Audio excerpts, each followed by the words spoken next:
이 돈 받고 갈 때는 제발 택시라도 타고 가요. 상견례 자리에 걸어오는 거지가 세상에 어디 있어?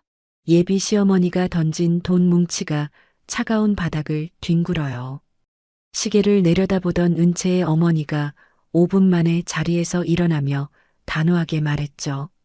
이 천박한 결혼 지금 이 시간부로 파혼하겠습니다. 걸어서 호텔에 왔다는 이유로 조롱당하던 모녀의 서늘한 눈빛이 예비 시댁의 숨통을 조이기 시작해요.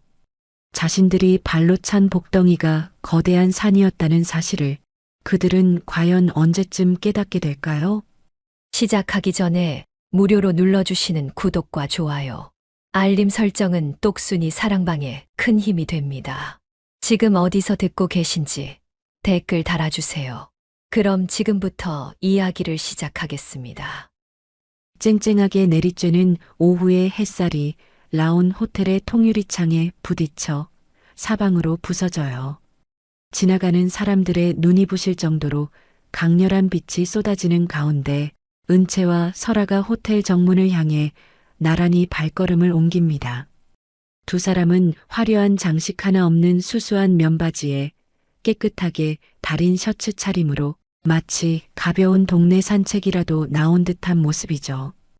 은채가 이마에 맺힌 땀방울을 손수건으로 닦아내며 엄마인 설아의 팔짱을 꼭 껴요. 은채는 긴장한 기색이 역력한 목소리로 옆을 보며 말했습니다. 엄마, 날씨가 너무 덥죠? 그냥 택시라도 타고 올 걸 그랬나 봐요.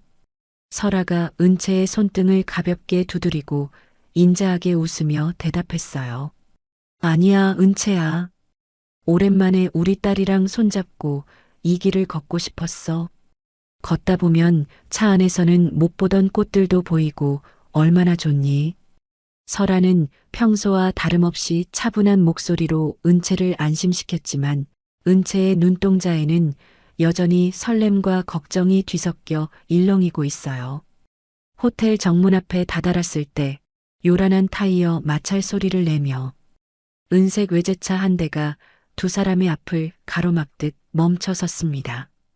운전석에서 내린 발레 파킹 직원이 서둘러 뒷좌석 문을 열자 온몸에 명품 로고가 박힌 옷을 입고 화려한 보석으로 치장한 옥분이 고개를 치켜들며 내렸죠.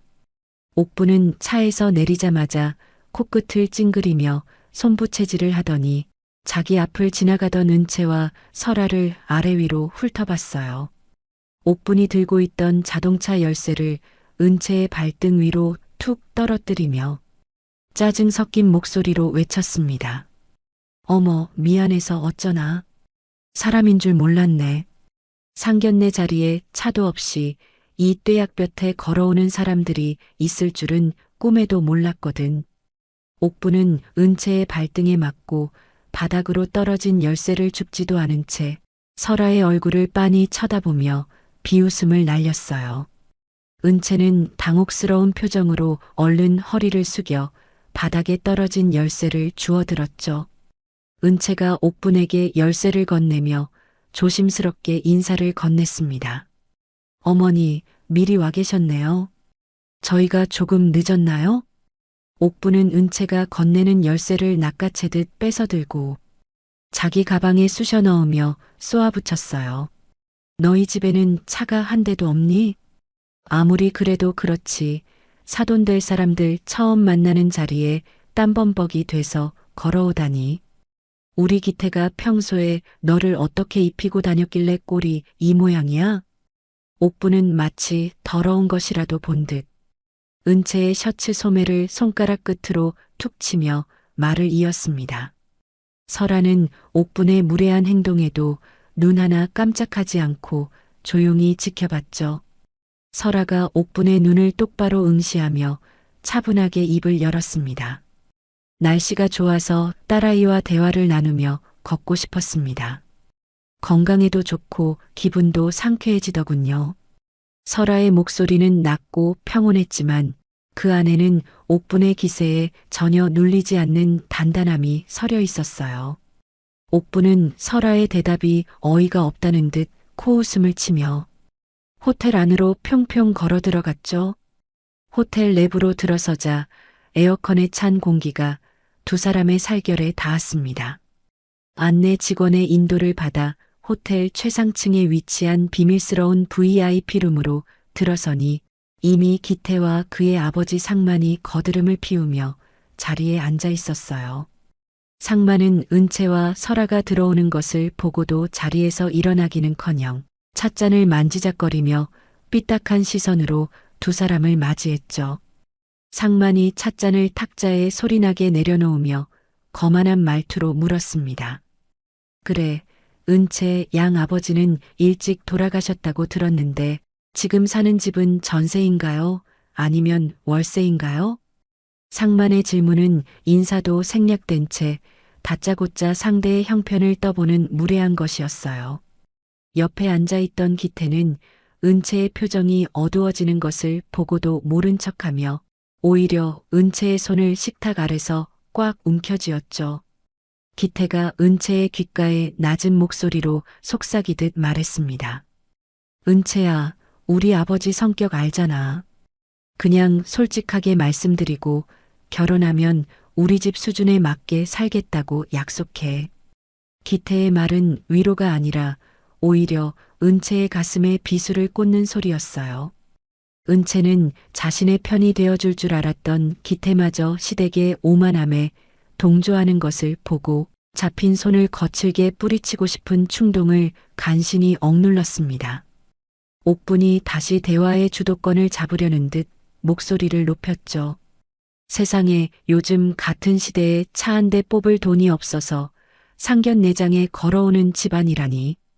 우리 집안 체면이 있지. 내가 남들한테 사돈떼기 걸어왔다고 어떻게 말을 하겠니? 옥부는 은채를 향해 눈을 가늘게 뜨더니 자신의 명품 가방에서 지갑을 꺼냈어요. 옥부는 5만 원권 뭉치를 꺼내 탁자 위로 툭 던지며 설아의 얼굴을 보며 말했습니다. 자, 이거 받아가요. 우리 기태랑 은채가 결혼하면 어차피 우리가 다 먹여 살려야 할 텐데 가는 길에는 이 돈으로 택시라도 타고 가시라고요. 구질구질하게 걸어다니는 꼴 다시는 보고 싶지 않으니까. 돈다발이 탁자 위를 구르며 설아의 찻잔 옆으로 떨어졌죠. 방 안에는 정적이 흘렀고 기태와 상만은 당연하다는 듯 그 광경을 지켜보고 있었어요. 설아는 탁자 위에 놓인 돈 뭉치를 물끄러미 바라보다가 자신의 손목시계를 내려다봤습니다. 상견례가 시작된 지 정확히 5분이 지나는 순간이었죠. 설아가 천천히 자리에서 일어나며 은채의 어깨를 감싸 안았어요. 설아가 차가운 얼음장 같은 목소리로 옥분을 향해 말했습니다. 사람의 가치를 고작 돈 몇 푼과 자동차로 판단하는 천박한 분들과는 우리 딸의 귀한 시간을 더 이상 낭비할 이유가 없겠군요. 옥부는 예상치 못한 설아의 반격에 당황하여 입을 벌린 채 설아를 올려다봤죠. 상만 역시 눈썹을 치켜세우며 의자에서 몸을 일으키려 했어요. 기태가 다급하게 은채의 팔을 붙잡으며 소리쳤습니다. 은채야, 너 지금 뭐 하는 거야? 우리 어머니가 너희 생각해서 주신 돈인데 감사하다고는 못할 망정. 은채는 기태의 손을 차갑게 쳐내며 단호하게 대답했어요. 기태 씨, 당신이 방금 나를 위해 무엇을 했는지 생각해봐요. 방관하는 것도 가해라는 걸 오늘 똑똑히 알았네요. 이 결혼, 이 시간부로 끝이에요. 은채와 설아는 미련 없이 방문을 열고 밖으로 걸어나갔습니다. 복도에는 이미 설아의 연락을 받은 호텔 총지배인과 보안 요원들이 대기하고 있었죠. 지배인은 설아를 보자마자 허리를 90도로 숙이며 깍듯하게 인사했어요. 설아가 복도를 걸어가며 지배인에게 단호한 지시를 내렸습니다. 지금 이 방에 있는 사람들의 출입을 금지시키고 태산 유통과 맺은 모든 물류 계약을 당장 파기하세요. 설아의 목소리는 평소의 인자함은 온데간데 없이 거대 기업을 이끄는 우두머리의 서늘한 위엄으로 가득 찼죠. 지배인은 당황하지 않고 신속하게 무전기에 대고 명령을 전달했어요. 설아는 복도 끝에서 주머니에 있던 전용 휴대전화를 꺼내 어디론가 전화를 걸었습니다. 설아가 수화기 너머의 상대에게 명령하며 말했어요. 나 한설아야. 태산 유통에 빌려준 자금들 오늘 안으로 전부 회수해. 먼지 하나 남기지 말고 철저하게 털어버려. 설아의 지시는 간결하고도 무거웠죠. 은채는 엄마의 낯선 모습에 놀라면서도 자신을 무시했던 자들을 향한 정당한 응징이 시작되었음을 직감했습니다. 호텔 정문으로 나오자 아까와는 비교도 할 수 없을 만큼 화려하고 압도적인 검은색 의전 차량 5대가 길게 늘어서서 두 사람을 기다리고 있었어요. 경호원들이 일제히 문을 열고 대기하자 주변을 지나던 사람들이 걸음을 멈추고 구경하기 시작했죠. 은채는 차 뒷좌석에 앉아 창밖으로 멀어지는 호텔 건물을 바라봤어요. 설아는 은채의 차가워진 손을 따뜻하게 감싸쥐며 창밖을 응시했습니다. 설아가 낮은 목소리로 읊조리듯 말했죠. 은채야, 이제 시작이다. 그들이 너를 무시했던 대가가 얼마나 처참한 것인지 뼈저리게 느끼게 해줄게. 차는 조용하면서도 빠르게 도심을 가로질러 달리기 시작했어요. 호텔 룸 안에서 여전히 자신들이 승리한 줄 알고 비웃고 있을 옥분과 상만에게 가장 잔인하고도 완벽한 파멸의 그림자가 드리우고 있었죠. 설아의 지시 한마디에 태산 유통이라는 모래성은 밑바닥부터 서서히 무너져 내릴 준비를 마쳤습니다. 은채는 엄마의 품 안에서 떨리는 숨을 몰아쉬며 결심했어요. 더 이상 누군가에게 휘둘리는 약한 딸이 아니라 자신의 자존감을 짓밟은 자들에게 당당히 맞서는 주인이 되겠다고 말이죠. 창밖으로 보이는 서울의 건물들이 빠른 속도로 뒤로 밀려나고 두 모녀의 본격적인 복수극은 이제 막막이 올랐습니다. 태산 유통의 몰락은 그들이 상상하는 것보다 훨씬 더 빠르고 비참하게 진행될 거예요. 은채와 설아의 차가운 눈빛은 이미 저 너머의 파멸을 향하고 있었습니다. 은채와 설아가 폭풍처럼 방을 휘쓸고 나간 뒤에도 VIP 룸 안의 공기는 여전히 오만함과 천박함으로 가득 차 있었어요. 옥부는 설아가 남기고 간 서늘한 경고를 가난한 자들의 마지막 발악이라 치부하며 탁자 위에 놓인 금색 호출벨을 요란하게 눌러댔습니다. 옥부는 금사로 수놓인 손수건으로 입가를 우아하게 닦아내며 기태를 향해 말했죠. 기태야, 저런 무식한 사람들 말에 신경 쓸 거 하나도 없다. 어디서 못된 것만 배워와서 어른 앞에서 저렇게 행패를 부리는지 원. 당장 지배인 불러서 제일 비싼 와인이랑 디저트 다시 가져오라고 해라. 우리 기분 잡친 거 보상받아야 하지 않겠니? 기태는 은채가 떠난 문 쪽을 잠시 멍하니 바라봤어요. 하지만 이내 어깨를 으쓱이며 옥분의 옆자리에 다시 편안하게 등을 기대고 앉았죠. 기태는 옥분의 비위를 맞추려는 듯 짐짓 밝은 목소리로 대답했습니다. 맞아요, 엄마. 은채가 긴장해서 잠깐 제정신이 아니었나 봐요. 조금 지나면 지가 먼저 잘못했다고 빌면서 전화 올 거예요. 우리 집 아니면 어디에 시집을 가서 이런 호강을 누리겠어요. 아마 지금쯤 호텔 로비에서 후회하면서 울고 있을걸요. 상만 역시 콧방귀를 뀌며 찻잔을 들어 올렸어요. 상만이 기태의 말을 거들며 거드름을 피웠죠. 내 말이 그 말이다. 은채, 저 아이, 우리 기태 없으면 당장 내일 먹고 살 걱정이나 해야 할 텐데. 사람이 분수를 알아야지 감히 누구 앞에서 파혼 소리를 입에 올려. 세 사람이 다시 승리감에 도취하여 웃음을 터뜨리던 그때였습니다. 구석자리에 놓아두었던 상만의 휴대전화가 진동음을 내며 요란하게 울리기 시작했어요. 상만은 미간을 찌푸리며 전화를 확인하더니 이내 얼굴색이 흑빛으로 변하며 자리에서 벌떡 일어났죠. 상만이 바들바들 떨리는 손으로 전화를 고쳐 잡으며 다급하게 외쳤습니다. 그게 무슨 소리야? 은행에서 대출 연장을 안 해주다니.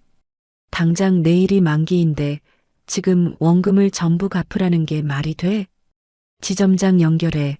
당장 지점장 바꾸란 말이야. 상만의 고함이 방 안에 날카롭게 울려 퍼지자 옥분과 기태의 웃음소리가 뚝 끊겼어요. 상만은 전화를 끊기도 전에 또 다른 전화가 걸려오자 식은땀을 줄줄 흘리기 시작했죠. 상만이 전화를 받으며 룸 안을 이리저리 서성거리는 모습은 마치 덫에 걸린 짐승 같았습니다. 옆에서 지켜보던 옥분이 상만의 소매를 거칠게 붙잡으며 불안하게 물었어요. 여보, 무슨 일이에요? 은행에서 갑자기 왜 그런데요? 우리가 거래한 지가 몇 년인데 그럴 리가 없잖아요.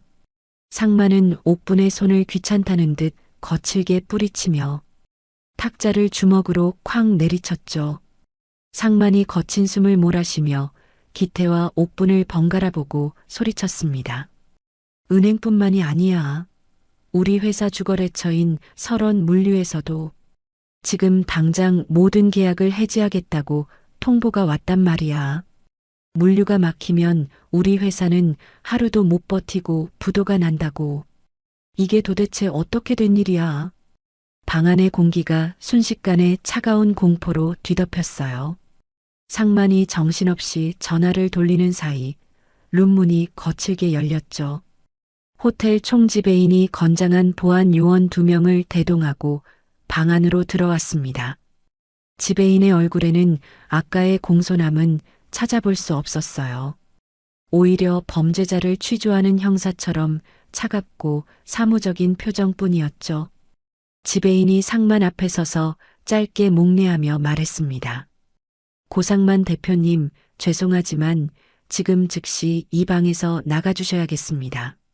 저희 회장님의 특별 지시로 태산 유통 관계자분들은 본 호텔의 모든 구역에서 영구 출입 금지 조치되셨습니다.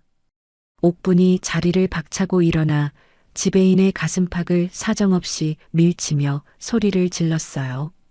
이게 무슨 무례야. 내가 여기서 쓴 돈이 얼마인데 감히 누구더러 나가라는 거야. 당신들 미쳤어? 당장 지배인 윗사람 불러와. 내가 가만 안 둘 테니까. 지배인은 옥분의 발악에도 눈썹 하나 까딱하지 않은 채 보안 요원들에게 눈짓을 보냈죠. 지배인이 옥분을 차갑게 내려다보며 덧붙였어요. 이미 귀하의 모든 신용카드와 법인카드는 정지 상태로 확인되었습니다. 오늘 드신 식사 비용과 룸 예약비 합쳐서 500만 원입니다. 지금 즉시 현금으로 결제해 주셔야겠고, 그렇지 않으면 경찰을 불러 무전 취식으로 신고하겠습니다. 상만과 옥분은 머리를 망치로 한 대 맞은 듯 멍한 표정으로 서로를 쳐다봤어요. 기태가 다급하게 은채에게 전화를 걸기 위해 휴대전화를 꺼내 번호를 눌렀죠. 하지만 수화기 너머에서는 번호가 존재하지 않거나 수신이 차단되었다는 기계적인 안내 멘트만 차갑게 반복될 뿐이었습니다. 기태가 휴대전화를 바닥에 내팽개치며 머리를 쥐어뜯었어요. 결국 옥분이 그토록 자랑하던 한정판 명품 가방이 호텔 측에 담보로 잡혔죠. 세 사람은 보안 요원들의 손에 팔을 붙잡힌 채 로비로 쫓겨나듯 밀려났습니다. 한편 도심이 한눈에 내려다 보이는 설원그룹 소유의 펜트하우스 안이에요. 은채는 거실의 커다란 창밖으로 펼쳐진 노을 풍경을 보며 아직도 이 상황이 꿈만 같았죠. 설아는 소파에 편안하게 앉아 차를 한 모금 마시며 그런 딸을 대견하게 바라봤어요. 설아가 찻잔을 탁자에 내려놓으며 은채에게 천천히 다가와 말했습니다. 은채야, 많이 놀랐지. 너에게 미리 말하지 못한 건 진심으로 미안하구나. 하지만 저런 사람들은 네가 누구인지 알기 전까지 절대로 본성을 고치지 않는단다. 네가 겪은 수모, 엄마가 다 갚아줄 거니까 너무 걱정하지 마라. 은채는 엄마의 따뜻한 손을 꼭 잡으며 조금은 떨리는 목소리로 물었죠. 엄마, 정말 우리가 태산 유통을 저렇게 한순간에 무너뜨릴 수 있는 거예요? 저는 그냥 엄마랑 평범하게 사는 줄로만 알았는데 설원그룹이 우리 집안 거였다니 아직도 심장이 두근거려요. 설아는 은채의 머리칼을 부드럽게 넘겨주며 눈빛을 반짝였어요. 내 아빠가 피땀 흘려 세운 회사가 바로 이 설원그룹이야. 태산유통은 우리 물류 시스템 없이는 물건 하나 못 파는 작은 하청업체에 불과하단다. 은채야, 이제 네가 내 옆에서 그들이 어떻게 추락하는지 직접 지켜보렴. 사람을 업신여긴 대가가 얼마나 무거운지 똑똑히 보여줄 테니까. 다음 날 오후 화려한 명품관이 밀집한 백화점 입구입니다. 옥부는 어제의 수모를 잊으려는 듯 남은 자존심을 세우려 평소 자주 찾던 매장으로 들어갔죠. 옥부는 직원에게 진열된 수천만 원짜리 코트를 가리키며 거만하게 카드를 내밀었어요. 하지만 점원은 난처한 표정으로 단말기를 확인하더니 옥분에게 카드를 돌려줬습니다. 점원이 고개를 숙이며 옥분에게 조심스럽게 말했어요. 사모님, 죄송합니다만 이 카드는 거래 정지된 카드라고 나오네요. 혹시 다른 카드가 있으시면 그것으로 도와드릴까요? 옥분은 얼굴이 벌겋게 달아올라 가방 안에 모든 카드를 꺼내 점원의 얼굴 앞으로 던지듯 내밀었죠. 하지만 내놓는 카드마다 연달아 결제가 거부된다는 기계음만 매장에 울려 퍼졌어요. 매장 안에 다른 손님들이 옥분을 힐끔거리며 입을 가리고 수군거리기 시작했습니다. 옥분은 백화점 한복판에서 소리를 지르며 난동을 부리기 시작했죠. 그럴 리가 없어. 이게 다 그 가난뱅이 모녀가 나한테 저주를 걸어서 그런 거야. 당신들 내가 누군지 몰라? 나 태산 유통 사모님이야. 당장 결제해. 비슷한 시각 기태는 은채가 다니던 회사를 찾아가 로비에서 고함을 쳤어요.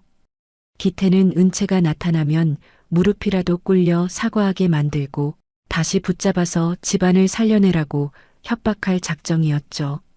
하지만 은채의 팀장이 보안 요원들과 함께 내려와 차가운 얼굴로 기태를 가로막으며 말했습니다. 고기태 씨, 강은채 대리는 이미 어제 날짜로 사직서를 제출하고 퇴사했습니다. 그리고 우리 회사 기술 기밀을 당신네 회사로 빼돌리려 한 정황이 포착되었어요. 법무팀에서 당신네 회사를 고소할 예정이니 다시는 이곳에 발붙일 생각 마세요. 기태는 허탈한 표정으로 회사 건물 밖으로 질질 끌려나갔죠. 하늘에서는 예보에도 없던 차가운 빗줄기가 쏟아지기 시작했어요. 상마는 사무실에서 걸려오는 빚쟁이들의 전화를 받지 못한 채 책상 밑으로 몸을 숨기며 이빨을 부딪히며 부들부들 떨고 있었습니다.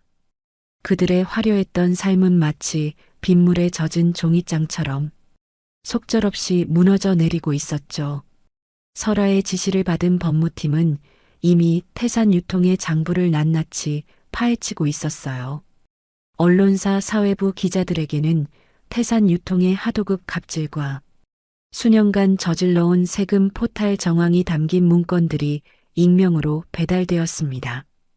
은채는 설원그룹 본사 꼭대기층 집무실에서 그 모든 광경을 모니터로 지켜봤죠. 은채는 자신이 그토록 사랑한다고 믿었던 기태가 비에 젖은 채 초라하게 걷고 있는 뉴스 기사를 보며 입술을 지그시 깨물었어요. 어제까지만 해도 차 없이 걸어오는 자신들을 거지라며 비웃던 예비시댁 식구들이었습니다. 이제 그들은 외제차 한 대 굴릴 여유조차 사라진 채 차가운 빗속을 정처 없이 헤매는 진짜 거지의 처지가 되었죠.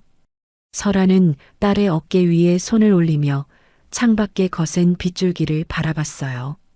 설아가 차분하면서도 단호한 어조로 은채에게 속삭였습니다. 은채야, 이제 겨우 시작이란다. 자신들이 발로 찬 게 단순한 사람이 아니라 거대한 산이었다는 걸 살점 하나하나가 떨어져 나가는 고통 속에서 뼈저리게 깨닫게 될 거다. 그들이 우리 앞에 와서 피눈물을 흘리며 빌 때까지 절대로 멈추지 않을 거야. 빗줄기는 점점 더 굵어져 도심의 모든 소음을 집어삼킬 듯 쏟아졌죠.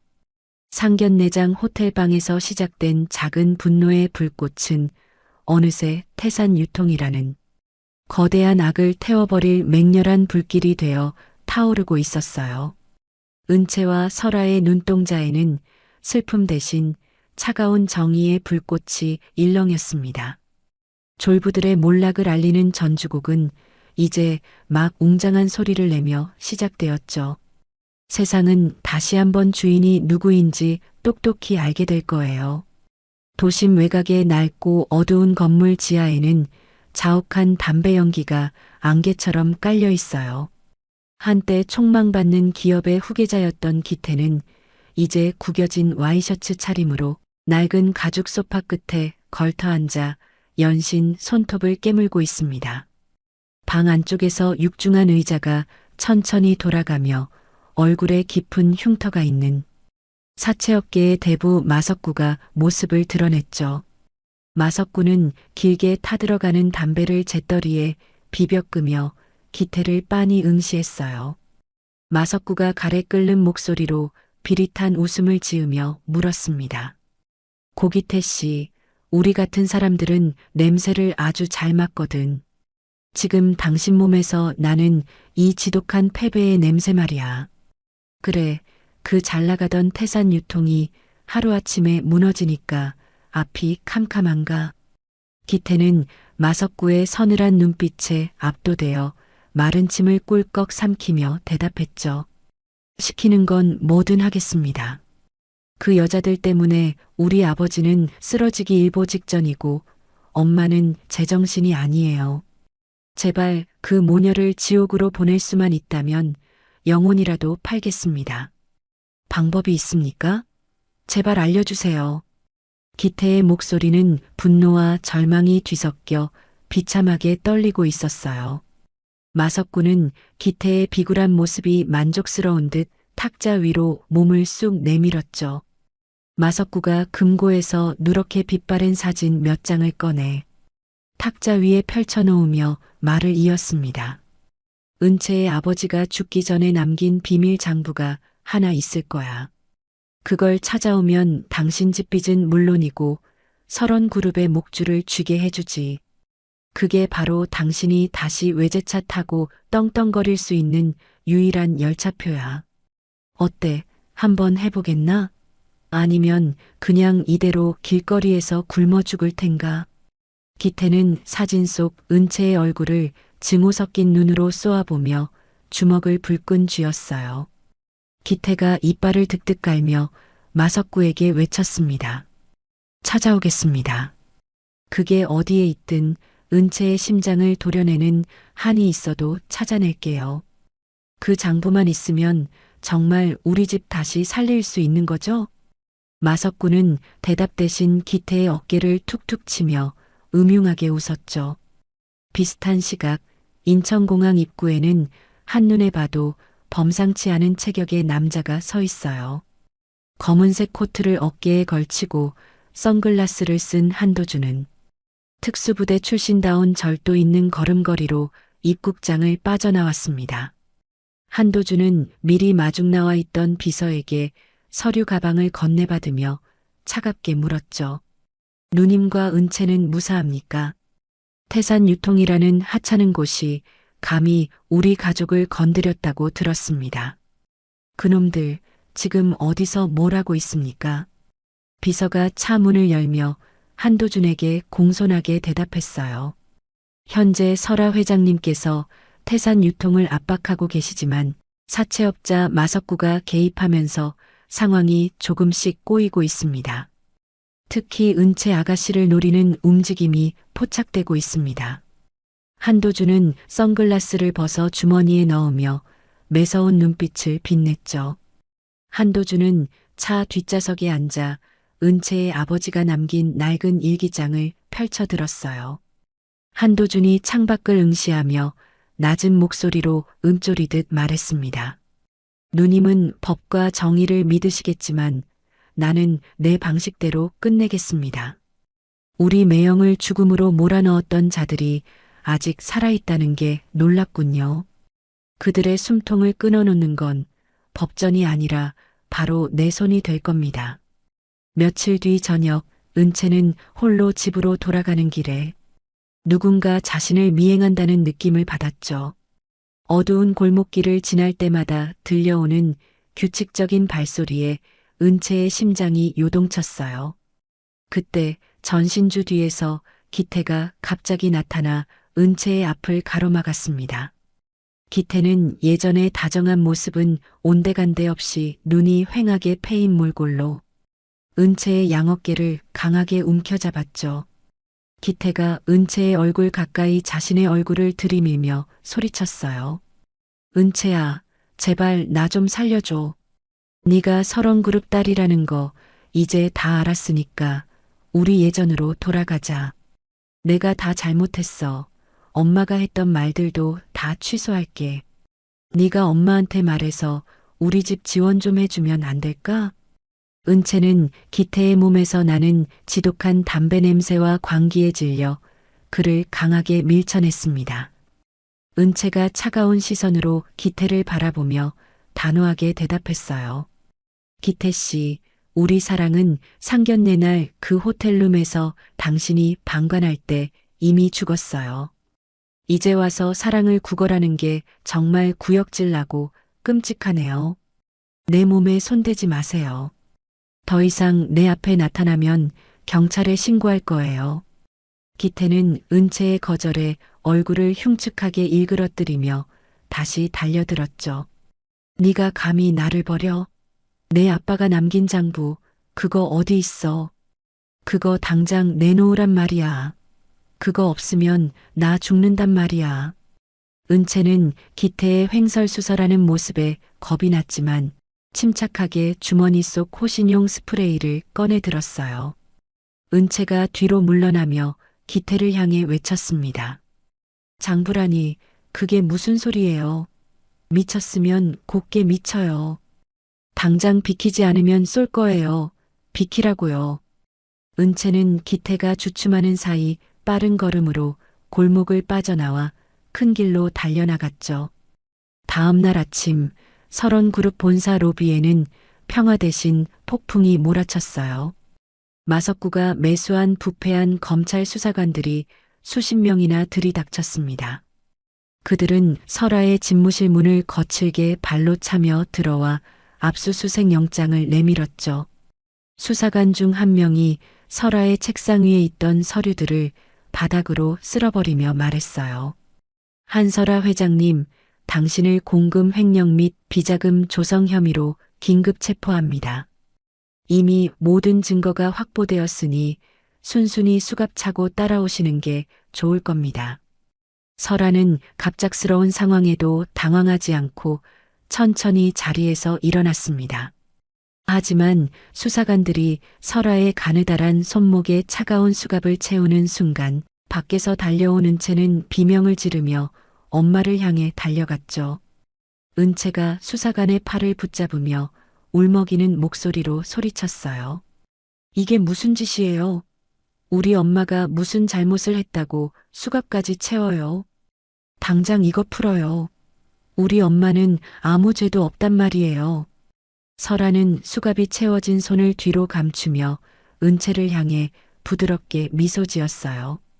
설아가 은채의 눈을 똑바로 응시하며 차분하게 말했습니다. 은채야, 당황하지 말고 내 말 잘 들어라. 잠깐 오해가 있어서 조사받으러 가는 것뿐이니 너는 회사를 지키고 있거라. 도준이 삼촌이 곧 올 테니 절대로 울지 말고 당당하게 있어야 한다. 설아가 연행되는 광경을 지켜보던 옥부는 회사 로비 한복판에서 춤이라도 출 듯 날뛰었죠. 옥부는 미리 준비해온 음식물 쓰레기 봉투를 은채의 발등 위에 던지며 소리쳤어요. 이 도둑년들아, 남의 집안 풍비박산 내더니 꼴 좋다. 너희 엄마 감옥에서 평생 썩게 될 테니까 너도 각오해라. 이게 다 우리 기태 눈에서 피눈물 나게 한 대 가니까 똑똑히 기억해. 옥분의 폭언에 주변 직원들이 수군거리기 시작했고 은채는 수치심에 몸을 떨었습니다. 그때 뒤에서 나타난 한도준이 은채의 어깨를 묵직하게 감싸쥐었죠. 한도준은 옥분을 매서운 눈빛으로 쏘아보더니 주머니에서 낡은 은색 시계 하나를 꺼내 은채의 손바닥 위에 올려줬어요. 한도준이 은채의 귓가에 낮은 목소리로 속삭이며 말했습니다. 은채야, 이건 내 아빠가 생전에 가장 아끼던 시계다. 어떤 시련이 와도 멈추지 말고 앞으로 나아가라는 뜻으로 내게 맡기신 거야. 삼촌이 왔으니 이제 네가 올 차례는 끝났다. 저 무례한 여편네와 그 아들놈이 지옥 구경을 하게 해주마. 한도준은 옥분에게 다가가 차가운 목소리로 경고했죠. 입 조심하십시오. 그 입에서 나오는 오물들이 조만간 당신의 목을 조르게 될 겁니다. 지금 당장 여기서 꺼지지 않으면 법이고 뭐고 내 방식대로 처리하겠습니다. 한도준의 살벌한 기세에 눌린 옥분은 웅얼거리며 도망치듯 회사를 빠져나갔어요. 한편 어두운 취조실 안에서 설아는 홀로 철제 의자에 앉아 있었습니다. 맞은편에 앉은 부패한 수사관이 담배 연기를 설아의 얼굴에 내뿜으며 비아냥거렸죠. 한 회장님, 이제 그만 포기하고 실토하시죠. 마석구 씨가 이미 당신의 비자금 장부를 다 제출했어요.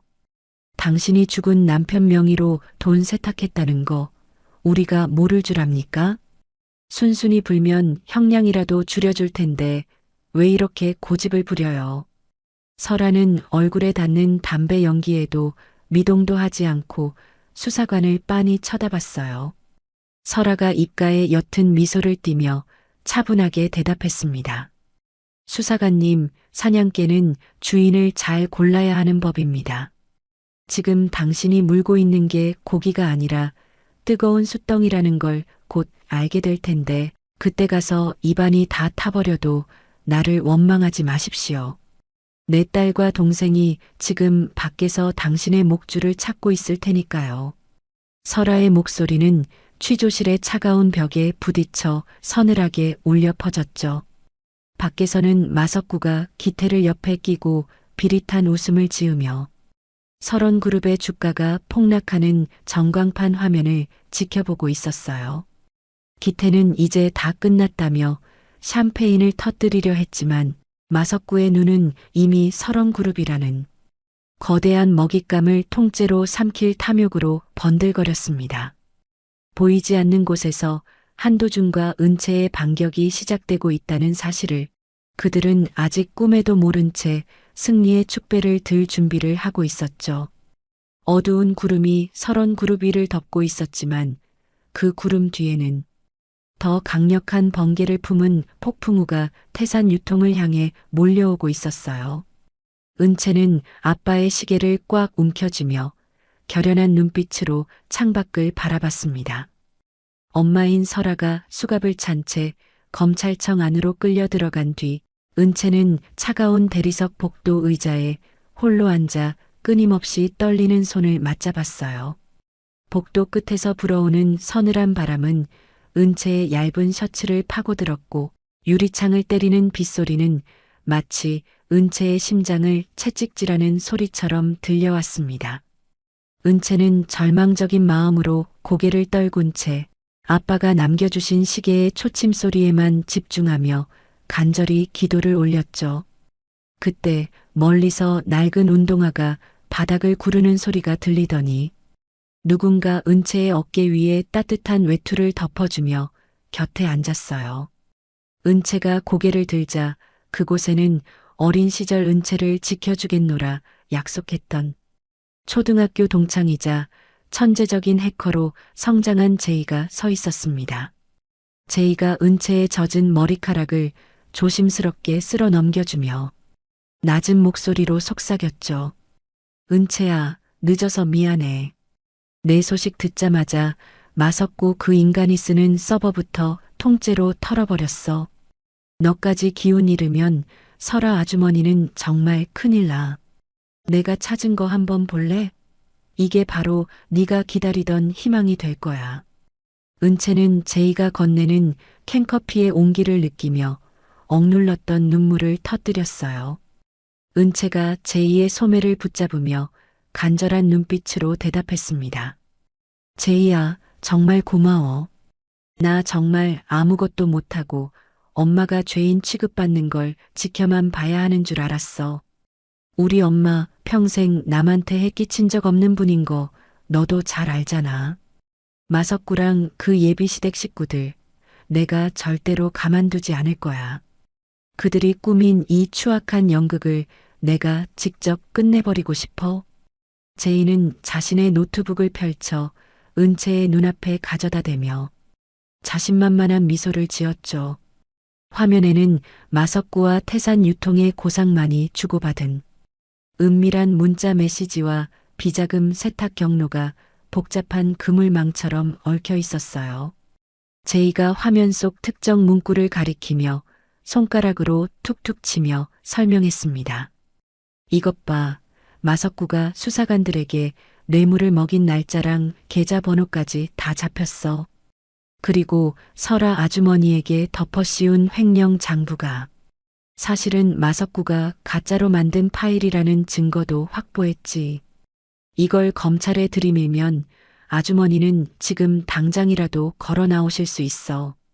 은채는 제이의 노트북 화면을 뚫어지게 바라보며 입술을 지그시 깨물었죠. 그때 검사실 문이 열리며 한도준이 굳은 표정으로 걸어 나왔어요. 은채가 다급하게 자리에서 일어나 한도준의 앞을 가로막으며 물었습니다. 삼촌, 엄마는요? 엄마 어떻게 되는 거예요? 여기 제이가 찾은 증거들이 다 있어요. 마석구가 가짜 장부를 만들어서 엄마를 함정에 빠뜨린 거래요. 한도준은 제이가 보여주는 자료들을 꼼꼼하게 훑어보더니 매서운 눈빛을 빛내며 이동식 저장 장치를 건네받았죠. 한도준이 은채의 떨리는 어깨를 묵직한 손으로 다독이며 말했어요. 은채야, 고생 많았다. 제이 군도 정말 대단한 일을 해냈군. 이 자료라면 부패한 검사놈들의 입을 다물게 하는 수준이 아니라 그놈들 목줄까지 한꺼번에 날려버릴 수 있겠어.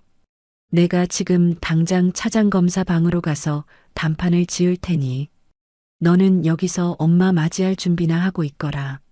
한도준은 자료를 들고 다시 검사실 안으로 당당하게 걸어 들어갔습니다.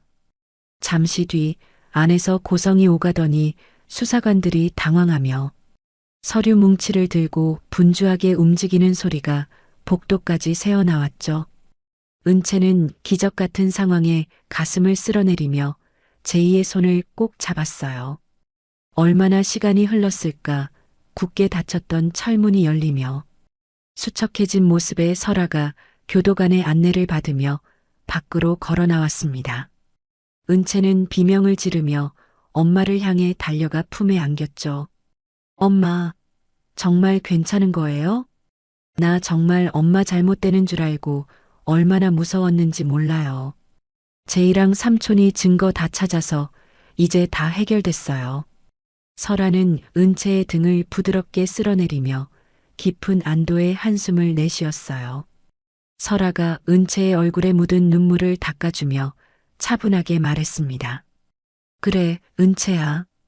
삼촌이랑 내 친구 덕분에 무사히 풀려났구나. 하늘이 무너져도 솟아날 구멍은 있다더니 우리 은채가 엄마를 구하기 위해 큰일을 해냈어. 이제 나를 함정에 빠뜨린 대가가 얼마나 혹독한 것인지 그 천박한 인간들에게 똑똑히 가르쳐줄 시간이 온 것 같구나. 석방된 설아와 은채는 곧바로 제이의 비밀 작업실로 이동했죠. 제이는 은채 아빠의 유언장에 숨겨진 마지막 암호를 풀어내어 태산 유통의 모든 지분을 일시에 회수할 수 있는 위임장이 보관된 금고 위치를 찾아냈어요. 은채는 창고 구석에 놓인 낡은 금고를 열어 서류 뭉치를 꺼내 들었습니다. 은채가 서류를 품에 안고 설아를 바라보며 비장하게 말했죠. 엄마, 이제 제가 직접 나설게요. 더 이상 엄마 뒤에 숨어서 보호만 받는 딸로 살지 않겠어요. 태산 유통을 무너뜨리고 그들이 우리에게 했던 모욕을 만배로 돌려주기 위해 제가 직접 경영 전면에 서고 싶어요. 우선 그들이 믿고 있는 마석구의 자금줄부터 끊어버릴게요. 설아는 딸의 성숙하고 단호한 모습을 대견하게 바라보며 고개를 끄덕였어요. 설아가 은채의 손목에 있는 아빠의 시계를 가리키며 엄숙하게 말했습니다. 내 아빠가 너를 지켜보고 계실 거다. 제이야, 태산 유통의 주식 현황을 실시간으로 감시해다오. 은채야, 너는 내일 아침 주식 시장이 열리자마자 그들의 숨통을 끊어놓을 거대한 공격을 시작하거라. 자신들이 발로 찬 게 단순한 사람이 아니라 거대한 산이었다는 걸 알려주자꾸나. 다음 날 오전, 옥부는 설아가 구속된 줄로만 알고 자신의 허름한 지하방에서 기태와 함께 김칫국을 마시고 있었죠. 옥분이 낡은 선풍기 바람을 쐬며 기태에게 신나서 말했어요. 기태야, 이제 다 끝났다. 그 가난뱅이 모녀는 이제 감옥에서 평생 나오지 못할 거야. 마석구 씨가 조만간 우리한테 설원그룹 지분도 좀 나눠준다고 했으니까 우리 다시 그 펜트하우스로 들어갈 준비나 하자꾸나. 벌써 생각만 해도 입가에 웃음이 번져서 살 수가 없네. 기태 역시 비릿한 웃음을 지으며 외제차 카탈로그를 뒤적이고 있었습니다. 기태가 옥분의 어깨를 주무르며 가벼운 목소리로 대답했죠. 그럼요, 엄마. 은채 그년이 감히 우리를 무시하더니 꼴 좋게 됐죠. 제가 이번에 차 뽑으면 엄마 제일 먼저 태워드릴게요. 상견례 때 당했던 거 몇 배로 갚아줘야죠. 이제 우리 인생에 걷는 일 따위는 다시는 없을 거예요. 그때 옥분의 휴대전화가 요란하게 울리기 시작했어요. 옥분은 화면에 뜬 은채의 이름을 확인하고는 기세등등하게 전화를 받으며 소리쳤습니다. 어머, 은채 너니? 아직도 밖을 돌아다니고 있었어? 경찰들이 너는 안 잡아가든? 내 엄마 면회는 다녀왔니? 그 나이에 차가운 옥밥 드시느라 고생이 많으시겠어. 전화기 너머로 들려오는 은채의 목소리는 옥분의 예상과 달리 얼음장처럼 차갑고 서늘하기만 했죠. 은채가 한자 한자 힘주어 옥분에게 통보하며 말했어요. 아줌마 꿈 깨세요. 우리 엄마 방금 무혐의로 풀려나셨거든요.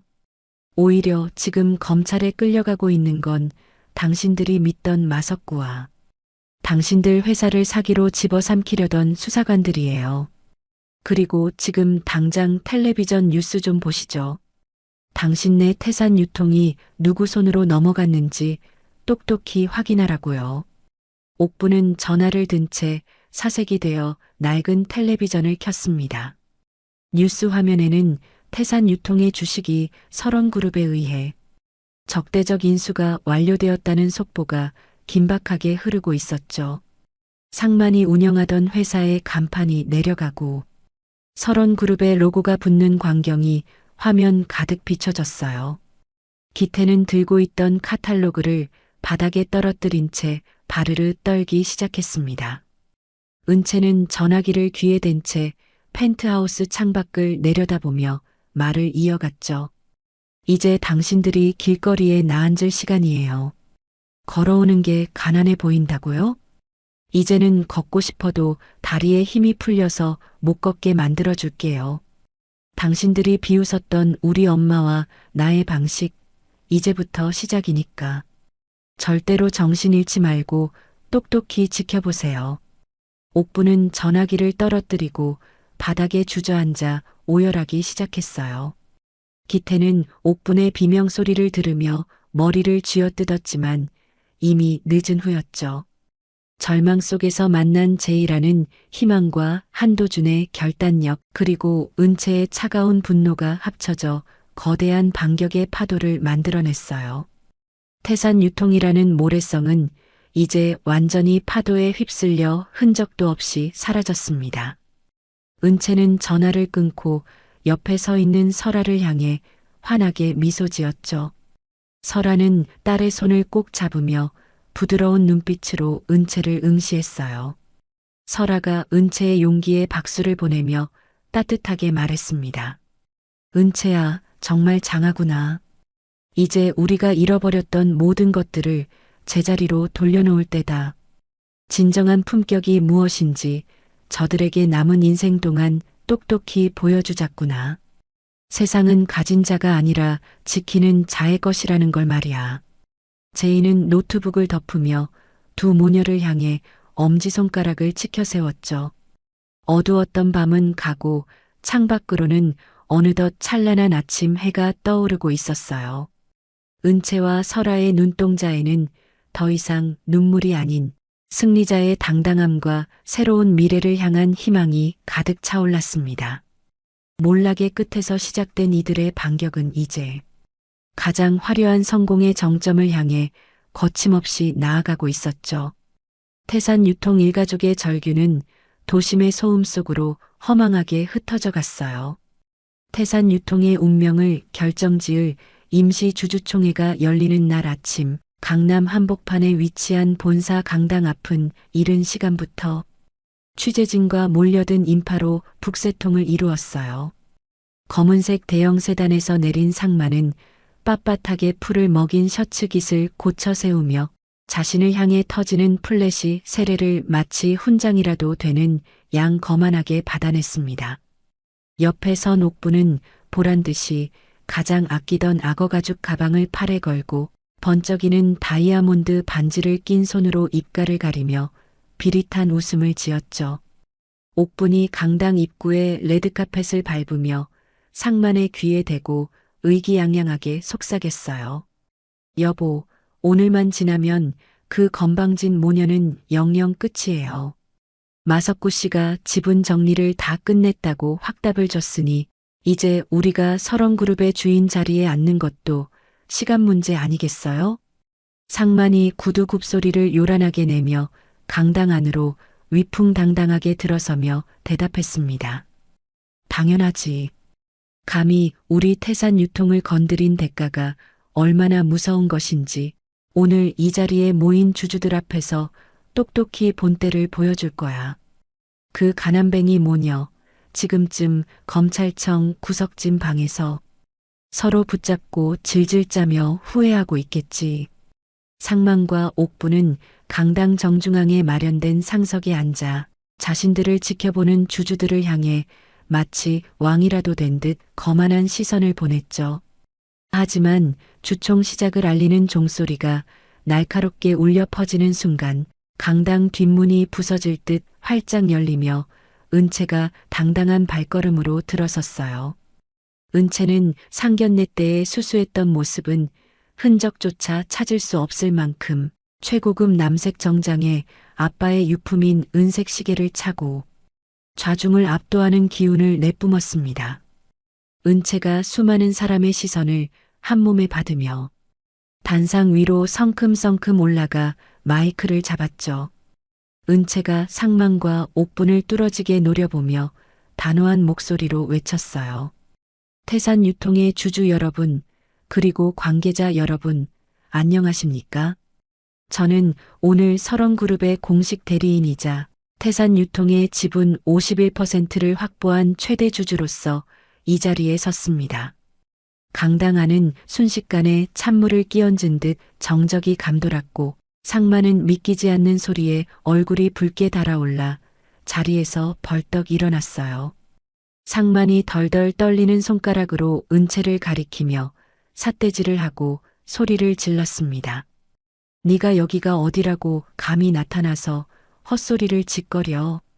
지분 51%라니 그게 가당키나 한 소리냐. 보안 요원들, 저 미친년이 주총장을 어지럽히고 있는데 당장 끌어내지 않고 뭐 하는 거야. 은채는 상만의 고함에도 눈 하나 깜짝하지 않고 여유롭게 리모컨을 눌렀죠. 강당 중앙의 대형 화면에는 상만이 그동안 저질러온 이중 장부 기록과 하청업체들을 압박해 비자금을 조성했던 정황들이 낱낱이 공개되었어요. 은채가 당황해서 어쩔 줄 모르는 상만을 향해 비릿한 미소를 지으며 말했습니다. 고상만 씨, 당신의 추악한 시대는 정확히 10분 전에 끝났습니다. 이미 이 사진의 과반수가 당신의 대표이사 해임안에 서명했고, 저는 오늘부로 태산유통의 모든 경영권을 설원그룹으로 귀속시킬 것을 선언합니다. 당신이 남의 눈에 피눈물 흘리게 하며 쌓아올린 이 가짜 성, 오늘 제 손으로 직접 무너뜨려 드렸습니다. 옥부는 눈앞에서 펼쳐지는 광경이 꿈인 듯 머리를 감싸 쥐다가 이내 이성을 잃고 비명을 지르며 은채를 향해 달려들었죠. 옥분이 은채의 머리채를 잡으려 손을 뻗으며 악에 받쳐 비명을 질렀어요. 이 독한 년아, 네가 감히 우리 집안을 망쳐놓다니. 내 엄마랑 같이 감방에서 썩었어야 할 년이 어떻게 살아 돌아온 거야. 이거 놓으란 말이야.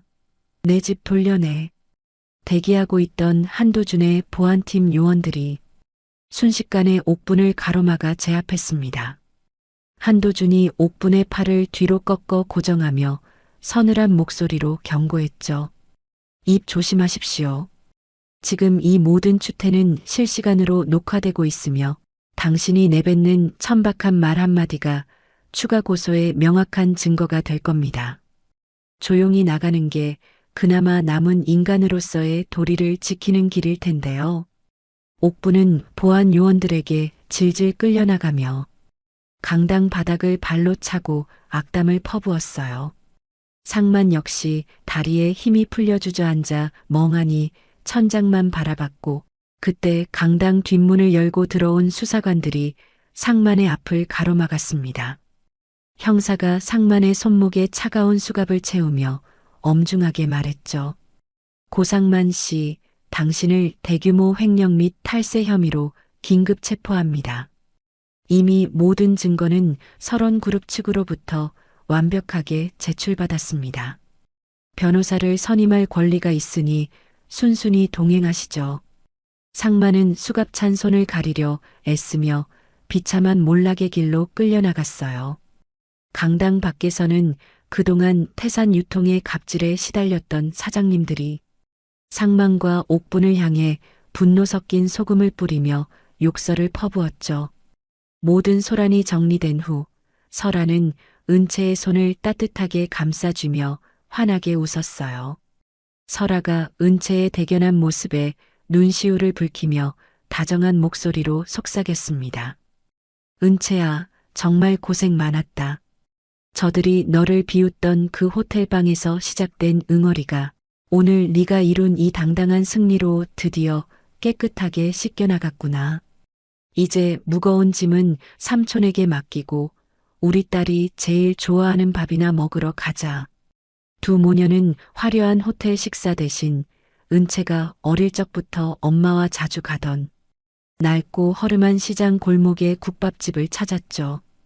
김이 모락모락 나는 뜨거운 국밥 두 그릇을 가운데 두고 앉아 은채와 설아는 그동안의 긴장감을 내려놓고 맛있게 수저를 들었어요. 은채가 고기 한 점을 듬뿍 떠서 엄마의 숟가락 위에 올려주며 밝게 웃었습니다. 엄마, 비싼 스테이크보다 이 뜨끈한 국밥이 100배는 더 맛있네요. 오늘 상만이랑 옥분이 표정 보셨어요? 자신들이 믿었던 세상이 무너지는 걸 보는 표정이 정말 속이 다 시원하더라고요.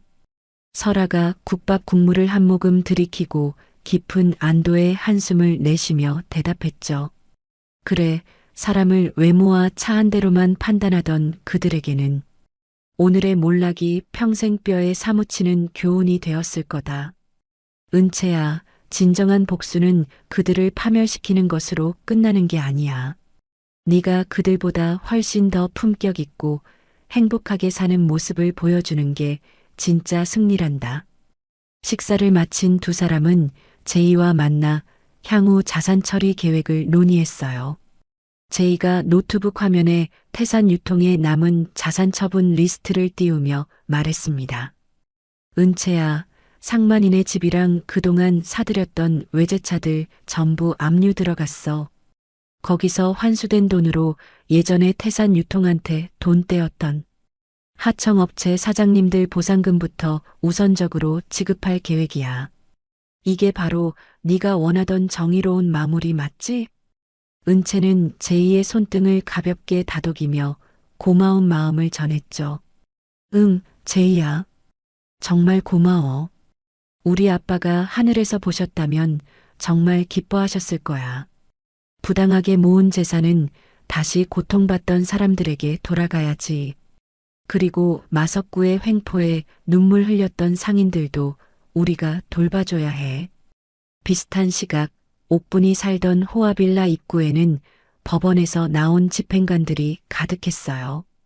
옥분이 아끼던 명품 가방들과 외제차 시트에는 빨간색 압류 딱지가 빈틈없이 붙었습니다.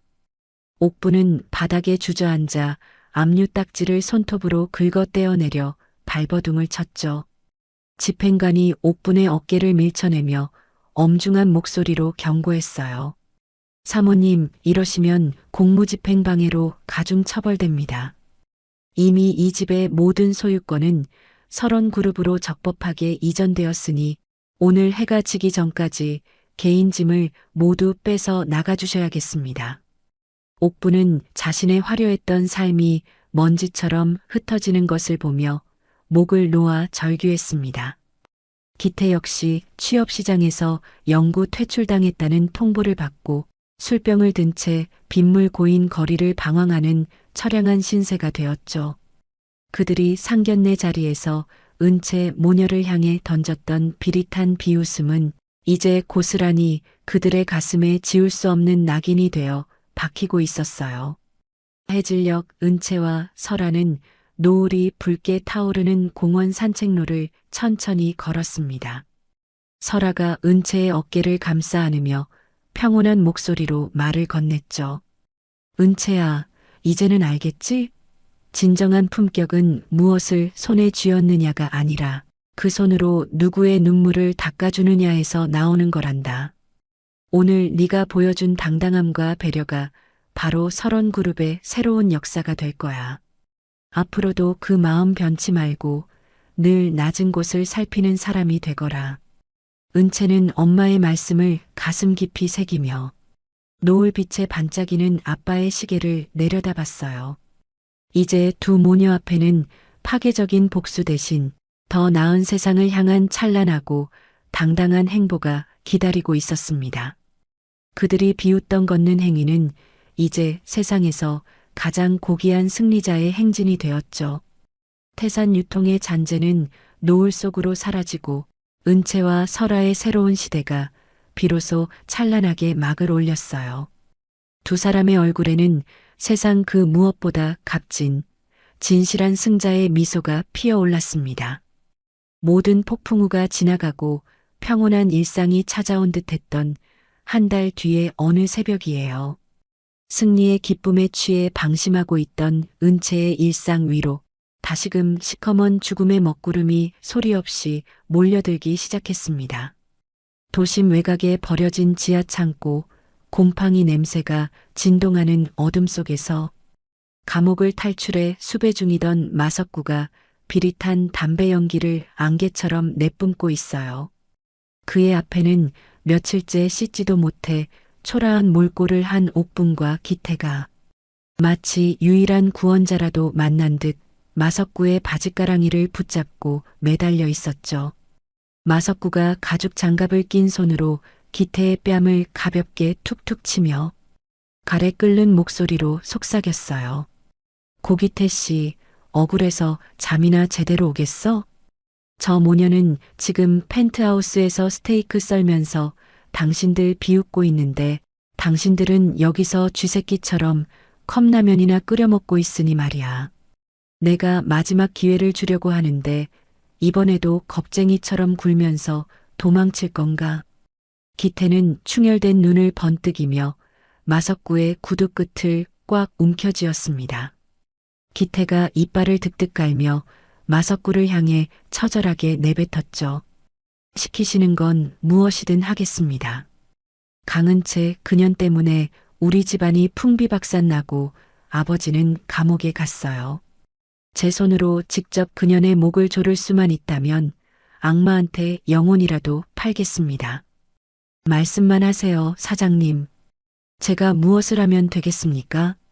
기태의 목소리에는 예전의 다정함은 흔적도 없이 사라진 채 오직 비뚤어진 복수심과 탐욕만이 가득 차올라 있었어요.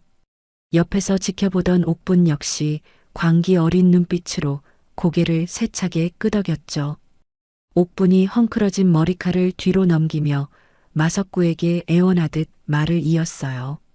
사장님, 제발 우리 좀 살려주세요. 그 모녀만 없애버릴 수 있다면 제가 무슨 짓인들 못하겠어요. 은채 그년이 제일 소중하게 생각하는 게 그 잘난 엄마니까 은채를 미끼로 쓰면 한서라도 제 발로 기어 나올 게 뻔해요. 그때 한꺼번에 숨통을 끊어버리자고요. 제발 제 소원 좀 들어주세요. 마석구는 두 사람의 비참한 몰락이 만들어낸 광기에 만족한 듯 크게 웃음을 터뜨렸습니다. 마석구가 기태의 손에 낡은 대포폰 하나를 쥐어주며 싸늘하게 명령했죠. 좋아. 그럼 지금 당장 은채에게 연락해. 내 엄마가 길거리에서 쓰러져서 위독하다고 거짓말을 하란 말이야. 정이 많은 년이니 분명히 혼자 확인하러 달려올 거다. 준비된 차로 납치해서 예전 태산 유통 창고로 데려와. 알겠나? 내 인내심이 그리 길지 않으니 실수하지 마라. 비슷한 시각 은채는 늦은 밤까지 사회공헌재단 행사를 마치고 귀가하던 중이었어요. 지하 주차장에서 차에 오르려던 은채의 휴대전화로 기태의 다급한 문자 메시지가 도착했죠. 은채야, 제발 한 번만 도와줘. 엄마가 길에서 쓰러지셨는데 의식이 없어. 병원비가 없어서 입원도 못 시키고 차가운 길바닥에 누워 계셔.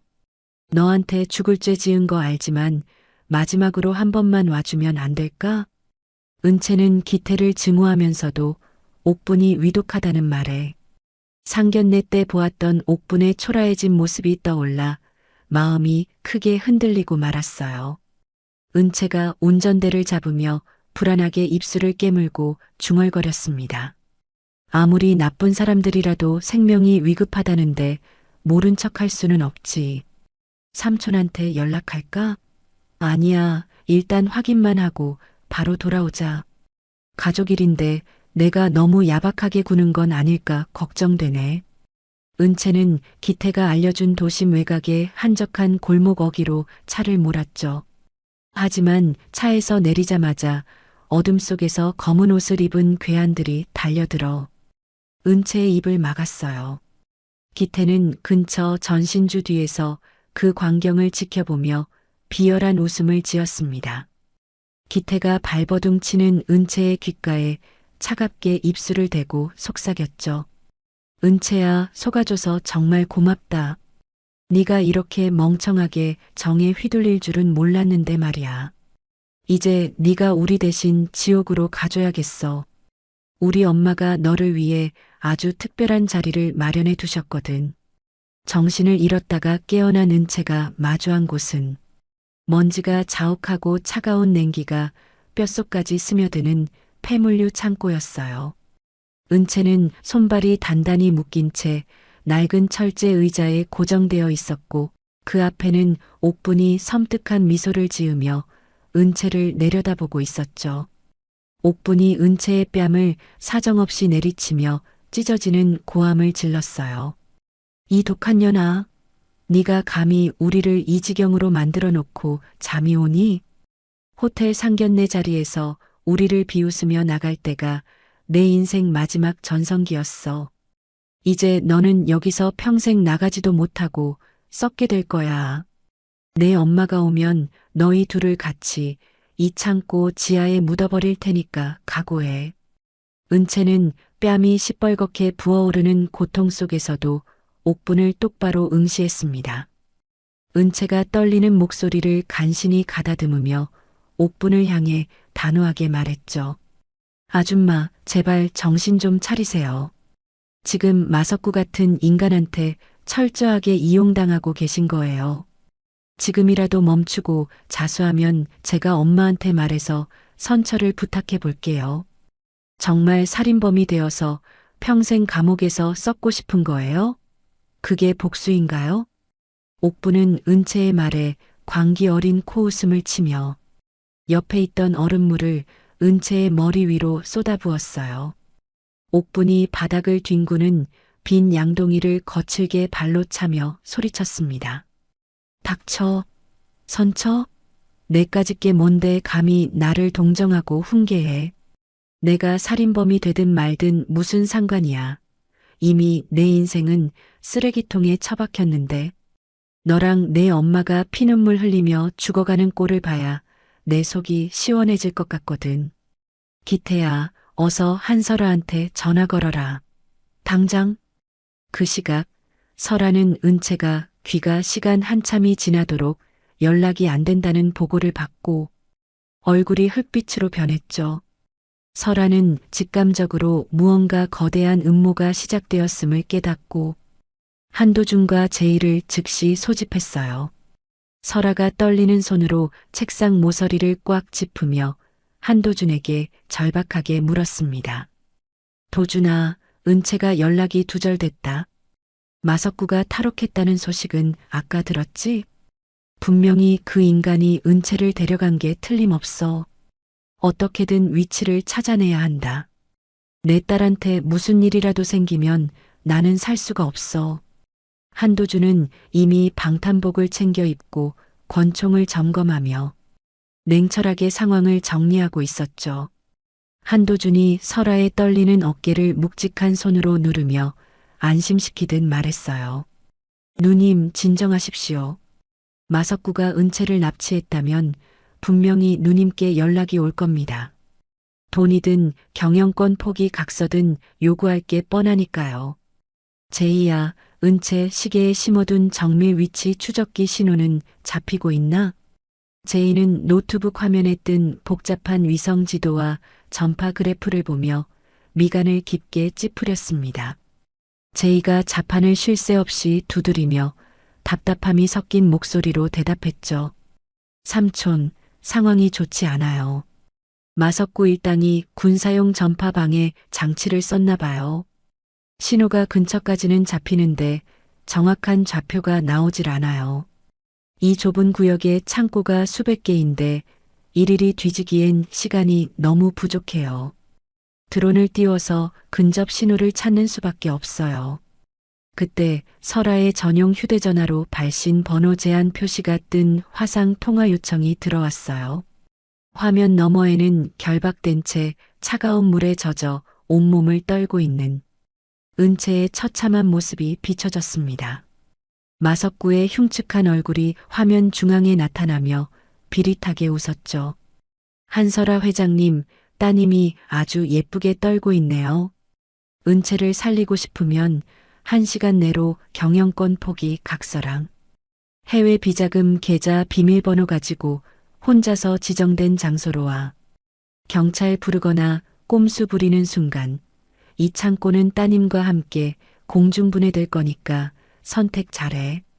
설아는 화면 속 은채의 고통스러운 표정을 보며 심장이 갈기갈기 찢어지는 아픔을 느꼈어요. 하지만 설아는 울음을 억지로 삼키며 마석구를 향해 서늘한 분노를 담아 대꾸했습니다. 마석구, 네가 원하는 건 결국 돈과 설원그룹의 권력이지? 내 딸 몸에 털끝 하나라도 건드리면 너는 그 돈 구경도 못하고 죽게 될 거다. 약속 장소 보내. 내가 지금 당장 갈 테니까. 단 내 딸이 무사하다는 걸 1분마다 확인시켜라. 전화가 끊기자 설아는 망설임 없이 자리에서 일어나 외투를 집어들었죠. 한도준이 설아의 앞을 가로막으며 단호하고 단단한 목소리로 말했어요. 누님, 혼자 가시는 건 적들의 아가리 속으로 뛰어드는 자살 행위입니다.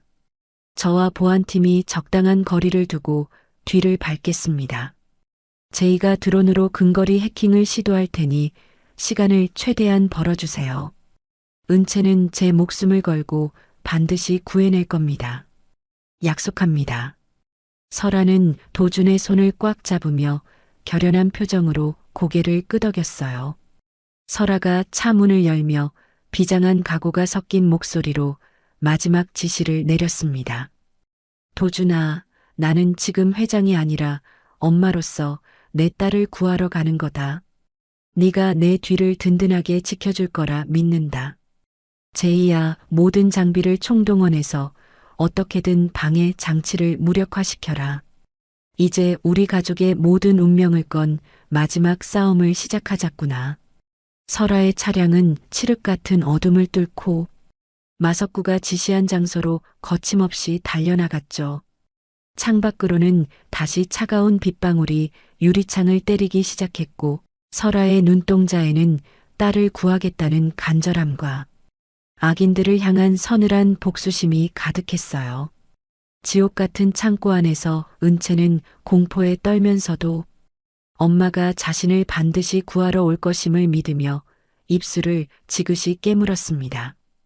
광기에 젖은 옥분과 기태, 그리고 탐욕에 미친 마석구의 칼날 앞에 설아는 자신의 목숨을 건 위험천만한 최후의 도박판으로 스스로 걸어 들어갔죠. 모든 것을 건 이 밤의 끝에 누가 승리의 미소를 짓게 될지 폭풍전야의 무거운 정막이 도심 전체를 숨막히게 짓누르고 있었어요. 장대비가 쏟아지는 도심 외곽의 폐공장 부지 근처에는 서치라이트 하나 없는 칠흑 같은 어둠이 무겁게 깔려 있어요. 설아는 비장한 표정으로 검은색 세단에서 내려 빗속을 성큼성큼 걸어갔습니다. 진흙 탕물이 설아의 값비싼 구두를 더럽히고 옷깃을 차갑게 적셨지만 설아의 머릿속에는 오직 하나, 딸인 은채를 구해야 한다는 일념뿐이었죠. 약속 장소인 낡은 컨테이너 앞에 서자 기다렸다는 듯 문이 열리며 마석구가 부하들을 대동하고 나타났어요. 마석구가 비릿한 웃음을 지으며 설아를 위아래로 훑어보고는 비아냥거렸습니다. 역시 설원그룹의 한설아 회장님답네. 배짱 하나는 알아줘야겠어. 딸 목숨 앞에서는 그 잘난 자존심도 다 던지고 여기까지 혼자 나타나고 말이야. 자, 내가 시킨 서류들은 다 챙겨왔겠지? 시간이 1분 지날 때마다 은채 손가락이 하나씩 위험해질 텐데 말이야. 어서 내놔.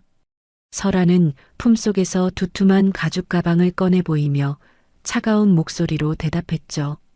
마석구, 네가 원하는 건 이 서류와 해외 계좌 비밀번호잖아. 내 딸은 어디 있어? 당장 내 눈앞에 데려와. 내 눈으로 은채가 무사한 걸 확인하기 전까지는 절대로 가방을 넘길 수 없어. 어디서 개수작이야. 당장 은채를 내 눈앞에 데려오란 말이야.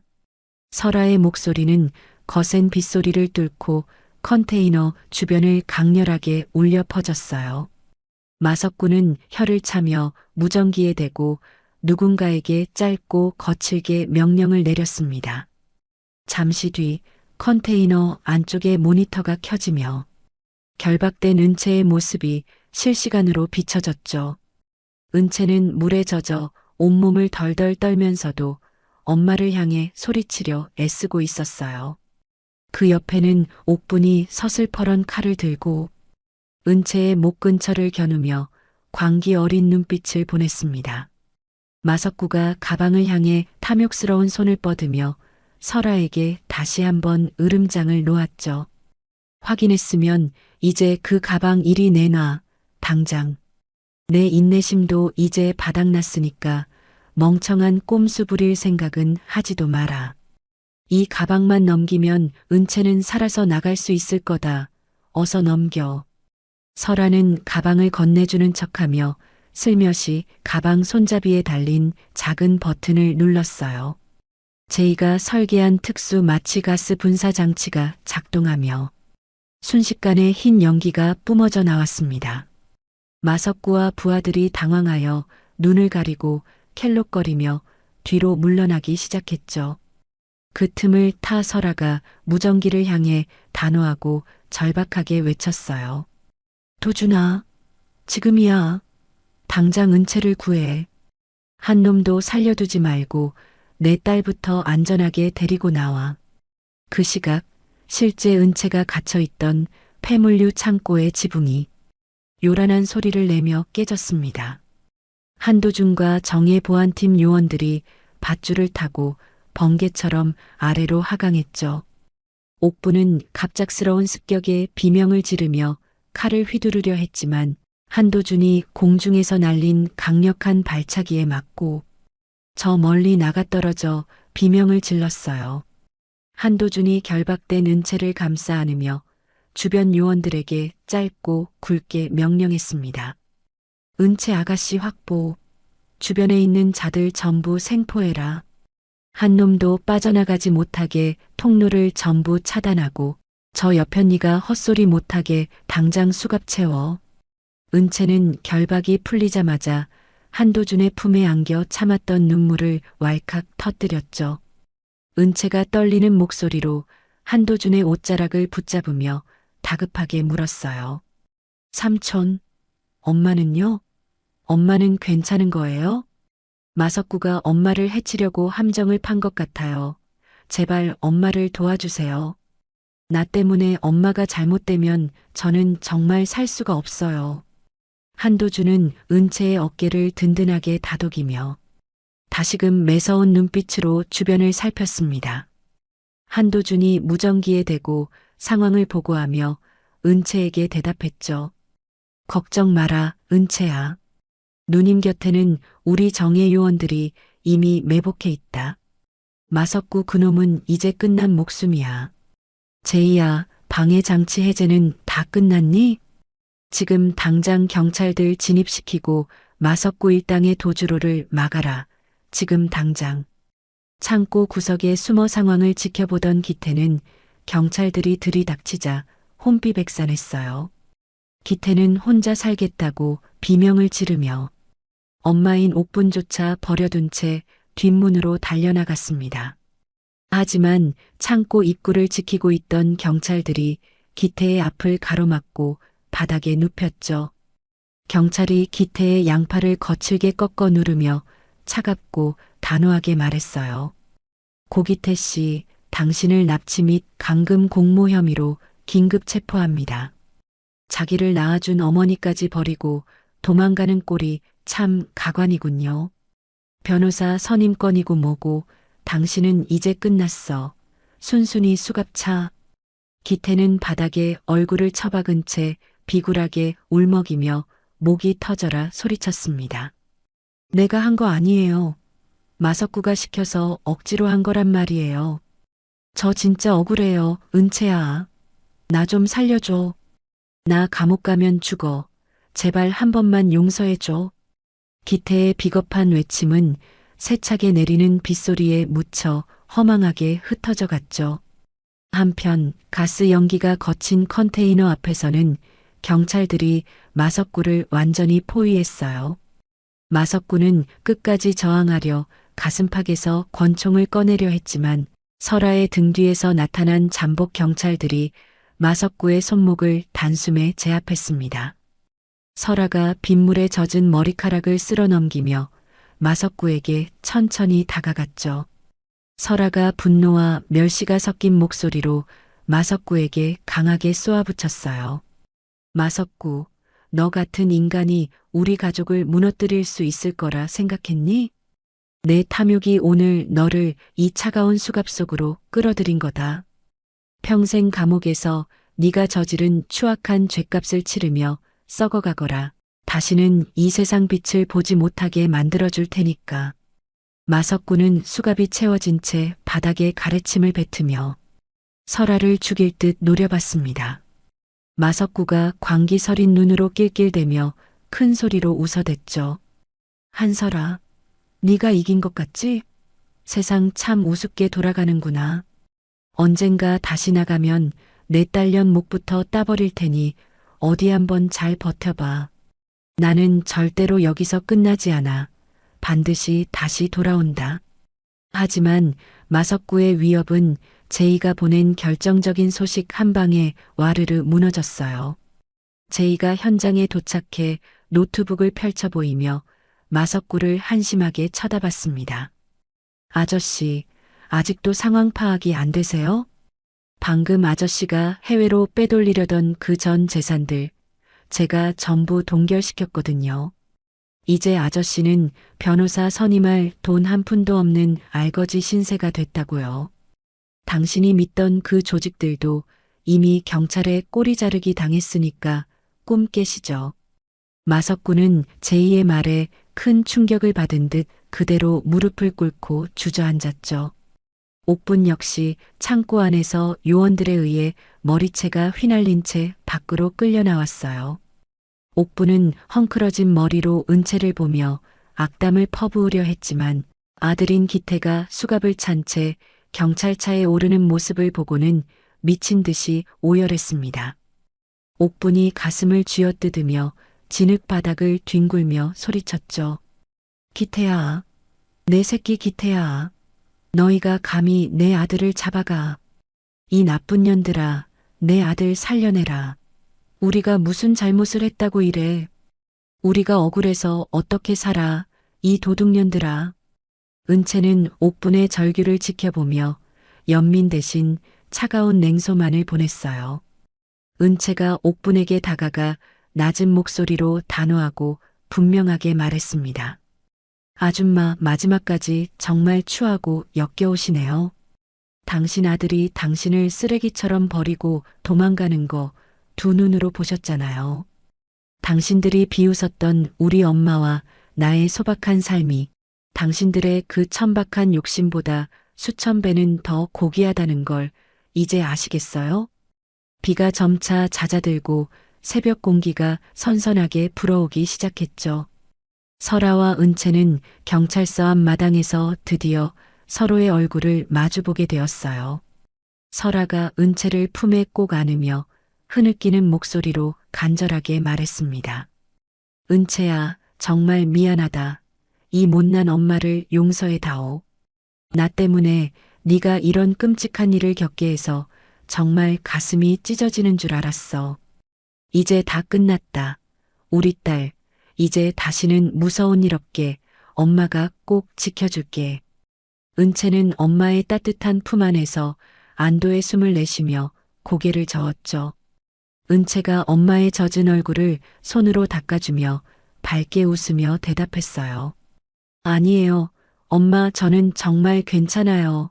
울지 마세요. 저 이번에 정말 많이 배웠어요. 우리가 얼마나 소중한지도요. 이제 그 나쁜 사람들 다 벌 받게 됐으니까 우리 이제 진짜 행복하게 살아요. 엄마랑 나랑 맛있는 거 먹으러 가요. 삼촌이랑 제이랑 다 같이요. 한도준은 조카와 누나의 재회를 흐뭇하게 바라보며 보안 요원들에게 철수 명령을 내렸습니다. 제이 역시 노트북을 가방에 넣으며 은채에게 다가와 쑥스럽게 말을 건넸죠. 은채야, 정말 다행이야. 너 얼굴 보니까 이제 살 것 같다. 너 잘못됐으면 나 정말 이 세상 전부 다 해킹해서 망가뜨렸을 거야. 이제 마음 편히 쉬어. 내가 내 주변 경호는 예전보다 100배는 더 신경 쓸게. 모든 위험 요소가 사라진 뒤 현장에는 정의로운 승리의 기운이 가득 감돌았어요. 납치와 폭력으로 모든 것을 되찾으려 했던 악인들은 결국 자신들이 판 함정에 빠져 스스로를 파멸의 구렁텅이로 몰아넣었습니다. 설아는 딸의 손을 꼭 잡고 경찰서를 나오며 저 멀리 떠오르는 새벽녘의 희미한 빛을 고요하게 응시했죠. 그 빛은 길었던 어둠의 터널을 지나온 모녀에게 보내는 세상의 따뜻한 축복이자 새로운 시작을 알리는 희망의 신호탄이었어요. 두 사람은 서로를 향해 미소 지으며 더 이상 누군가의 비웃음에 상처받지 않는 단단한 마음으로 발걸음을 옮겼습니다. 가장 낮은 곳에서 겪은 수모가 가장 높은 곳에서의 정의로운 결말로 완성되는 순간이었죠.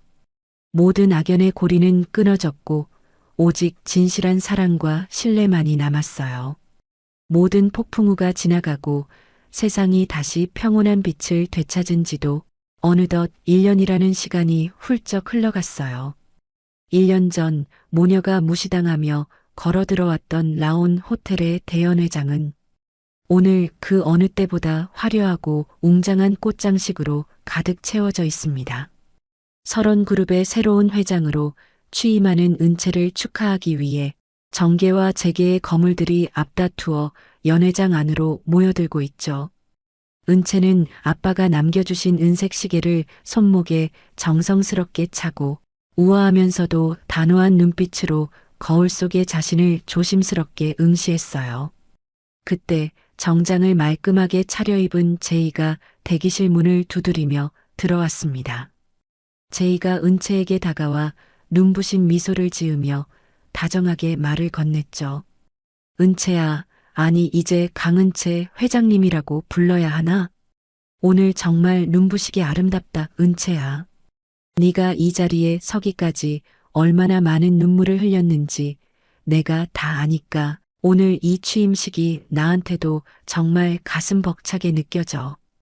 은채는 제이의 손을 살며시 잡으며 고마운 마음을 눈빛으로 전했어요. 은채가 제이의 넥타이를 반듯하게 고쳐주며 부드럽게 대답했습니다. 제이 네가 없었다면 나는 아마 여기까지 오지도 못했을 거야. 앞으로 설원그룹의 기술 책임자로서 나를 더 많이 도와줘야 해, 제이야. 그리고 우리 아빠의 이름을 딴 장학재단 사업도 네가 말했던 대로 투명하고 정직하게 운영할 수 있게 곁에서 지켜봐줘. 제이는 은채의 손등에 가벼운 입맞춤을 남기며 든든한 목소리로 말을 이었죠. 걱정 마, 내 실력 알잖아. 세상에 그 어떤 나쁜 해커도 우리 재단의 돈을 건드리지 못하게 내가 다 막아줄게. 자, 이제 시간 다 됐다, 은채야. 세상에서 가장 멋진 회장님의 모습을 사람들에게 보여주러 가자. 내가 내 뒤를 든든하게 지키고 있을게. 은채는 제이와 함께 연회장 문을 열고 당당하게 걸어 나갔어요. 수백 명의 하객이 일제히 일어나 박수를 보냈고 은채는 단상 위에서 낮은 곳을 살피는 경영을 하겠노라 힘차게 선언했습니다. 단상 아래에서 이를 지켜보던 설아는 손수건으로 눈가를 훔치며 미소 지었죠. 취임식이 끝난 후 호텔 근처의 한적한 골목 안쪽에는 향긋한 꽃냄새가 가득한 작은 꽃집 하나가 자리를 잡고 있어요.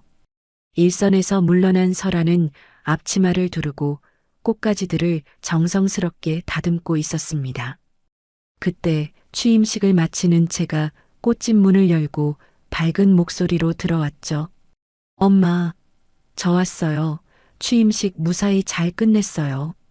삼촌이랑 제이도 밖에서 기다리고 있는데 엄마가 제일 좋아하시는 프리지어 꽃다발 만들어서 같이 가요. 엄마. 설아는 꽃가위를 내려놓고 딸을 향해 인자한 웃음을 지어 보였어요. 설아가 은채의 분홍빛 뺨을 부드럽게 어루만지며 대견하다는 듯이 말했습니다. 그래, 우리 딸 정말 고생 많았다. 장하다 은채야. 이제 네가 이끄는 설원그룹은 1년 전에 그 천박한 모습과는 전혀 다를 거야. 은채야, 내가 이 꽃집을 하는 이유를 이제는 조금 알겠니? 아무리 비싼 명품을 걸쳐도 마음속에 향기가 없으면 그건 그냥 시들어버린 조화와 다를 바 없는 거란다. 은채는 엄마의 따뜻한 손을 꼭 잡으며 고개를 깊게 끄덕였죠. 은채가 엄마의 말씀을 가슴 깊이 새기며 진심을 담아 대답했어요. 네, 엄마. 1년 전 그 호텔 방에서 뼈저리게 깨달았어요. 사람을 차 종류나 옷차림으로 비웃던 그들이 얼마나 가여운 사람들인지 말이에요. 저는 엄마처럼 주변을 따뜻한 향기로 채우는 그런 사람이 될게요. 아빠가 하늘에서 보셔도 정말 기뻐하시겠죠, 엄마. 설아는 은채를 품에 꼭 안으며 창밖의 맑은 하늘을 올려다봤습니다. 모녀가 행복한 대화를 나누며 웃음꽃을 피우고 있을 때 꽃집밭길 건너편에는 남루한 차림의 한 여인이 전단지 뭉치를 들고 서 있어요. 1년 전 그토록 화려했던 옥부는 이제 머리가 하얗게 새고 거친 손으로 전단지를 행인들에게 돌리며 하루하루를 비참하게 연명하고 있었죠. 옥부는 찬 바람이 부는 길바닥에서 낡은 목도리를 여미며 옆에 앉은 기태를 나무랐어요. 기태야, 너는 사내 자식이 돼서 그저 멍하니 앉아만 있을 거야? 이 전단지 다 못 돌리면 오늘 저녁에 라면 한 봉지도 못 사 먹어, 기태야. 어쩌다가 우리 집안이 이 지경이 됐는지 정말 꿈만 같구나. 그 독한 모녀만 아니었어도 내가 이런 개고생을 안 했을 텐데 억울해 죽겠다.